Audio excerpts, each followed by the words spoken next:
Cả pi du lông nằm một hỏi nơi không prey chơi mui đại mà lúc thom đá mình hiền châu tịch chất tì cần lại nú miên prasad boran chấm nát mui đại cho chặt cứ dạng rừng mom rọp pon năm rồi máu đàm chơi thom ban crop đần đập từ lơ vía ở thua ở tì nú mơ tơ ngọc ngắt nương po pin từ đòi a cầm băng mนุษย์จากในขนมภูมิจิตนู้แต่งตายนิยัยธาประสาทนี้มันเมนสร้างลางสำหรับมนุษย์เต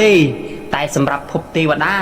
หนึ่งภพมุ้ยดัสรสอาดได้ปูปิงแต่ได้เป็นลือหนึ่งสูบกาคิวสงัด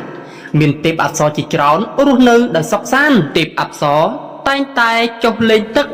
หนึ่งขนมบังมุ้ยหนึ่งกบายประสาทดัสแซนสรสอาดประสาทนู้พลือจังจังโดยเป็นลือปอมเมียhọ chỉ trang rồi bỏ vía miên chla aso boran đại miên tại tê và đá phần nó được ảnh an ban ngày muối tiếp aso bay nè bàn chọc lên tật bằng bài prasad nu pe phụ niên cầm pong tại lên tật giang sập bái có sắp tai miên phần lư phư mùi tranh bị không prasad trong trọ mọt phía đôi chia mọt phía cầm pong bao tiếp aso tiếng bấy miên cáp nhẹ bao hỏi phây khai mình hiên châu từ chất lối phần tai miên tiếp aso mà nè chmut tha sờ văn lẹ cana niềng trời bàn phần lư nữ sốt tiếng bơ tư đôi chỉ phơi cho long cắt từ ti cần lại mùi xanh tiết mình đang thả chia hai đầu ấy số văn lẹ cana trời bàn phần lư ní sốt tiếng dọc tư khả năng đại tiếp áp sọp xém công pong tại hai niềng ao từ lọp một vinh nơi pe phần lư nước sốt niềng phím phần lư có bàn bắt từ phím đây hỏi rụt niềng có bắt ti cần lại nút mình khơi đôi kia tại pe niềng số văn lẹ cana bác này lang vinh niềng bàn khơi khuôn ánh thắt nơi không prey mùi để ngọc ngắt nâng ngửa ngất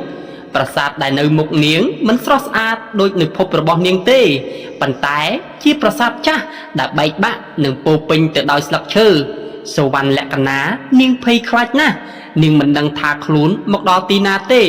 hỏi cô mình đắng tha trư trò lọp từ vinh đòi rồi bịp na đai niềng ông cười dùng nơi chật prasad nu yun na ở hôn từ đo ngày nghiệt nơi pe nú miên bờ rong nè chmua tha bột thi đại miên một rọ bò chỉ nè đào rọc bẩn lái nương chơi nương không prey ban đào một khơi niêng quạt nhẹ áo na pru mình đại miên nerina mà nè một đò tini pi môn lái hỏi neri nè nú miên sầm rọ sọt át nương sliệp bẹ play pi manu thom mà đa bột thi ban su niêng đòi sầm lên tuân plun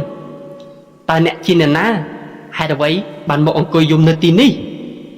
สุวรรณและกนามันดังเตยชลอยอย่างนาเต้เนียงตรำตายในยัยธาเนียงวงเวงเพลย์หอยเมียนตีเตยเตี้ยเต้เคยเนียงไอกานังไฟคล้ายวุฒิก็เมียนจัดอนัดหอยนอมเนียงเติบเตะระบอกกอดได้ซองในชงายปีภูมนุปีวิลีกันลองเตยบันติมาดอง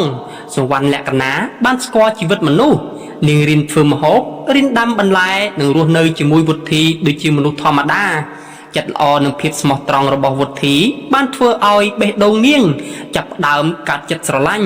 ตุกเนียงจิตเตปอับซอปันตายเบดดงเนียงก็อาจสลังมนุษย์โดยธรรมดาได้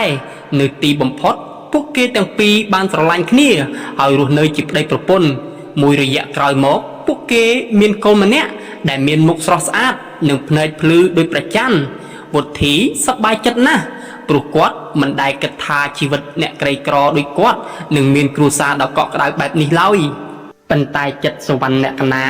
เนื่องมันได้พลิกคบกำนันระบอบเนียงเต้นึกนูริตรมุยเนียงแตงใส่โชมือประจัน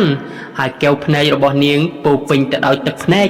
ในไงมุยเนียงบ้านปราบทีอมปีอากำบังระบอบเนียงฐานเนียงมันเหมือนชื่อมนุษย์เต้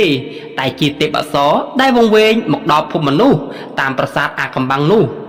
ดำบงบททีมันชื่อเต๋ปนตายเปเคยยิงยุ่มหนึ่งในยัยได้จัดปิดกอดก็จับดามชื่อจับตังปิดไงนุ่มมอกวุฒิแต่งแต่นอนประปนเตอประสาทจ้านุ่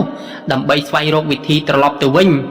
ไงมุยขณะได้ปุเกตดาวประสาทสวรรค์และกนาบ้านเคยอสโบราณมวยได้ฉลักในเลยจริงแจ้งเนียงอ่านบ้านหอยจัดเนียงสบายริเรนะปลุกอสนุบ้านโซเซธาเนี่ยนาได้จองฉลองพบตรึงรองจำประจันเรมกจอมกัมพูประสาทนุทวีหนึ่งบากลางวิ่งจับปิดไงหนูปุเกบ้านรองจำยุบนุหมกดอลตีบ่มพดเนยยุบมุยประจันบ้านเรมกจอมกัมพูประสาทเป็นลือพลือจังปีขนมประสาทโดยไงแต่เนียงวงเวงมกสวรรค์และกนาเพยนึ่งเศร้าสายขนมเปแต่มุยปลุกเนียงเตยเจอเรือระเวียงพบกำนัดหนึ่งครูซาแต่เนียงสลังเนียงบ้านนอมโกหนึ่งประเดี๋ยวดาวโจตึกขนมเป็นลือเป็นตายพลิมนุก វុទ្ធីមានអារម្មណ៍ដូចជាមានអ្វីមួយរុញគាត់ចេញ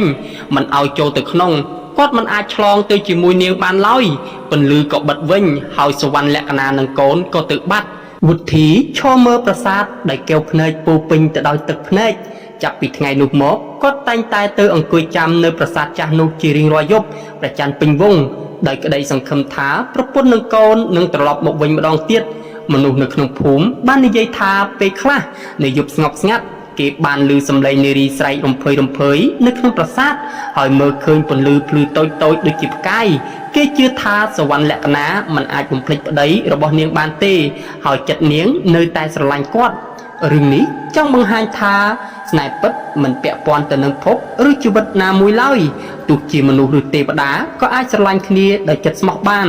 ប៉ុន្តែជីវិតមនុស្សតែងតែមានការជ្រើសរើសហើយមិនមែនអ្វីដែលយើងស្រឡាញ់អាចនៅជាមួយគ្នាជារៀងរហូតបាននោះទេអ្វីដែលនៅសល់គឺជាការចងចាំនិងសេចក្តីស្រឡាញ់ដែលមិនអាចបាត់បង់បានបន្ទាប់ពីសវណ្ណលក្ខណានិងកូនត្រូវបានពន្លឺនាំឆ្លងទៅកាន់ភពផ្សេងទៅវុទ្ធីនៅសល់តែភាពឯកានិងការរងចាំរៀងរាល់រាត្រីគាត់តែងតែទៅអង្គុយនៅមុខប្រាសាទចាស់នោះដោយក្រសែភ្នែកឡើងកំសត់សម្លឹងមើលទៅកំពូលប្រាសាទហាក់ដូចជាកំពុងសង្ឃឹមថាពន្លឺនឹងបើកឡើងវិញម្ដងទៀតពេលវេលាកន្លងទៅពីមួយឆ្នាំទៅមួយឆ្នាំទៀតវុទ្ធីក៏ចាស់ទៅប៉ុន្តែចិត្តស្រឡាញ់និងការរងចាំរបស់គាត់មិនដែលបាត់បង់ឡើយនៅភពផ្សេងសវណ្ណលក្ខណាត្រូវបានទេវតាផ្សេងទទួលស្វាគមន៍ប៉ុន្តែជីវិតរបស់នាងមិនដូចមុនទៀតឡើយទោះបីនៅទីនោះមានសេចក្តីសុខនិងភាពស្រស់ស្អាតគ្រប់យ៉ាងក៏បេះដូងនាងនៅខ្វះអ្វីមួយនោះគឺវុទ្ធីជាមនុស្សដែលគាត់ស្រឡាញ់កូនរបស់សវណ្ណលក្ខណាដែលមានឈ្មោះថាចន្ទរិទ្ធក៏លូតលាស់ឡើងជាក្មេងប្រុសម្នាក់ដែលមានអំណាចពិសេសគាត់អាចឮសំឡេងពីពិភពមនុស្សនៅពេលយប់ស្ងប់ស្ងាត់ហើយពេលខ្លះគាត់បានសុបិនឃើញរូបភាពបរិសម្នាក់អង្គុយឯកានៅមុខប្រាសាទចាស់ថ្ងៃមួយចន្ទរិទ្ធបានសួរទៅម្ដាយរបស់គាត់ថាម៉ែបរិសដែលខ្ញុំឃើញនៅក្នុងសុបិនគាត់ជានរណាគាត់តែងតែអង្គុយនៅមុខប្រាសាទសវណ្ណលក្ខណាស្ទើរតែហូរទឹកភ្នែកនាងមិនអាចលាក់អារម្មណ៍បានទៀតឡើយនាងបានប្រាប់កូនអំពីឪពុកដែលនៅភពមនុស្សបរិសដែលស្រឡាញ់នាងដោយចិត្តស្មោះចន្ទរិទ្ធគាត់ស្ងៀមស្ងាត់មួយផ្លែតមុននឹងនិយាយថាបើអញ្ចឹងខ្ញុំចង់ទៅជួបឪពុកនៅភពទេវតាមានច្បាប់មួយដ៏តឹងរ៉ឹងអ្នកដែលឆ្លងទៅភពមនុស្សមិនអាចត្រឡប់ទៅវិញបានដោយងាយស្រួលទេប៉ុន្តែចន្ទរិទ្ធមិនមែនជាកូនធម្មតាទេគាត់ជាកូនរវាងមនុស្សនិងទេវតាដោយសារតែអំណាចពិសេសនេះគាត់អាចឆ្លងភពបានប៉ុន្តែត្រឹមតែពេលខ្លីប៉ុណ្ណោះនៅយប់ព្រះច័ន្ទពេញវង្សពន្លឺបានចេញពីប្រាសាទម្ដងទៀតនៅភពមនុស្សវុទ្ធីនៅតែអង្គុយរងចាំដូចធម្មតាប៉ុន្តែយប់នោះមានអ្វីខុសប្លែកនៅខ្លោងទ្វារប្រាសាទមានពន្លឺភ្លឺខ្លាំងជាងមុនពីខាងក្នុងពន្លឺនោះមានក្មេងប្រុសម្នាក់ដើរចេញមកវុទ្ធីគាត់មានការភ្ញាក់ផ្អើលហើយក្រោកឈរឡើងយ៉ាងរហ័ស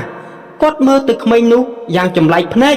ក្មេងប្រុសម្នាក់នោះមានមុខមាត់ដូចនារីដែលគាត់ស្រឡាញ់អ្នកជាអ្នកណាវុទ្ធីសួរដោយសំឡេងញ័រក្មេងប្រុសនោះញញឹមតិចហើយក៏ឆ្លើយថាខ្ញុំគឺជាកូនរបស់អ្នកពេលនោះបេះដូងវុទ្ធីបានឈប់ដើរមួយផ្លែតទឹកភ្នែកក៏ហូរចេញដោយគ្មានការព្រៀងទុកគាត់បានអោបកូនគាត់យ៉ាងណែនដូចជាមិនចង់ឲ្យបាត់ទៅម្ដងទៀតចន្ទរិទ្ធបានប្រាប់ឪពុកអំពីជីវិតនៅភពទេវតានិងអំពីម្ដាយដែលនៅតែស្រឡាញ់គាត់វុទ្ធីស្ដាប់ដោយពេញចិត្តទោះបីជាគាត់មិនអាចទៅជួបប្រពន្ធវិញក៏ដោយចន្ទរិទ្ធអាចស្នាក់នៅភពមនុស្សបានត្រឹមតែពេលខ្លីមុនពេលពន្លឺពីរាងកាយរបស់គាត់បានបាត់ទៅគាត់បាននិយាយថាឪពុកខ្ញុំនឹងត្រឡប់មកវិញរៀងរាល់ប្រច័ណ្ឌពេញបូរមីខ្ញុំនឹងជួបពុកនៅច្រកទ្វារប្រាសាទនេះចាប់ពីថ្ងៃនោះមកប្រាសាទអាកំបាំងមិនមែនជាទីកន្លែងនៃការបែកគ្នាទៀតទេប៉ុន្តែជាទីកន្លែងនៃការជួបជុំរវាងឪពុកនិងកូនវុទ្ធីមិននៅឯកោទៀតឡើយរៀងរាល់ខែគាត់បានជួបកូនប្រាប់ពីរឿងរ៉ាវនិងបង្ហាញពីសេចក្តីស្រឡាញ់ដែលគាត់បានរក្សាទុកអស់រយៈពេលជាយូរ សេចក្តីស្រឡាញ់ពិតមិនអាចកាត់បំបែកដោយចម្ងាយឬភពណាមួយឡើយទោះបីជាត្រូវបែកគ្នាក៏ចិត្តនៅតែភ្ជាប់គ្នាហើយពេលខ្លះអ្វីដែលបាត់បង់មិនមែនបាត់ទៅជារៀងរហូតនោះទេប៉ុន្តែវាត្រឡប់មកវិញក្នុងរូបរាងថ្មីដូចជាក្តីសង្ឃឹមហើយសាច់រឿងប្រាសាទអាថ៌កំបាំងវគ្គ2ក៏ត្រូវបានបញ្ចប់តែត្រឹមនេះហើយបើមានចន្លោះខ្វះខាតត្រង់កន្លែងណាក៏សូមមេត្តាខន្តីអភ័យទោសពីសំណាក់បងប្អូនប្រិយមិត្តអ្នកទស្សនាហើយខ្ញុំបាទក៏សូមអរកាយគ្រប់លាជួបគ្នានៅពេលវេលាក្រោយបាយបាយ